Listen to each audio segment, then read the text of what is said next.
একদিন গাধার পিঠে চড়ে নাসিরুদ্দিন বাজারে চলেছেন। বাড়িতে জিনিসপত্র সব ফুরিয়ে গেছে, আজ শহরে না গিয়ে কোনো উপায় নেই, সেজন্য গাধায় চড়ে তিনি চলেছেন শহরের বাজারে। যেতে যেতে পথে একজন বন্ধুর সঙ্গে দেখা হয়ে গেল। তিনি জিজ্ঞেস করলেন, মোল্লা, কোথায় চলেছেন? গাধায় চড়ে? খুব তাড়া আছে মনে হচ্ছে। হ্যাঁ, শহরে যাচ্ছি, কিছু প্রয়োজনীয় জিনিসপত্র খরিদ করতে। তাহলে গাধাটাকে বাড়িতে রেখে শহরে যান। বর্তমানে দিনকাল ভালো নয়, রাস্তায় ডাকাত আছে।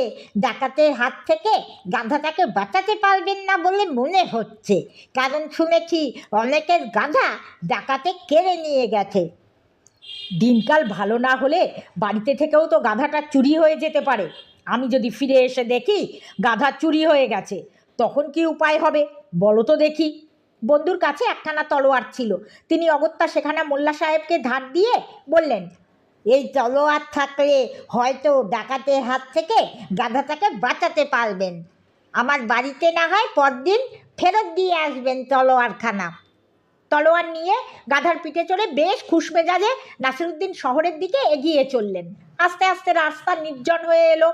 এমন সময় দেখা গেল উল্টো দিক থেকে একটা লোক হাঁটতে হাঁটতে এদিকেই আসছে। নাসিরুদ্দিন ভাবলেন, এই নিশ্চয়ই ডাকাত। কাছাকাছি আসতেই নাসিরুদ্দিন বললেন, এই তলোয়ারখানা তুমি নিয়ে নাও, কিন্তু কথা হচ্ছে আমার গাধাটাকে তুমি নিও না, এটাই আমার বিশেষ কাজের। লোকটা ডাকাত টাকাত কিছু নেই, নিতান্ত নিরীহ গোবেচারা মানুষ। বলা নেই কওয়া নেই, রাস্তার মধ্যে একখানা এমন সুন্দর তলোয়ার বিনে পয়সায় পাওয়া যাচ্ছে, তাই সে তলোয়ার নিয়ে মহা খুশি হয়ে চলে গেল। শহরে সব কাজকর্ম সেরে নাসিরুদ্দিন গাধার পিঠে চড়ে সেদিন ভালোভাবে বাড়ি ফিরে এলেন।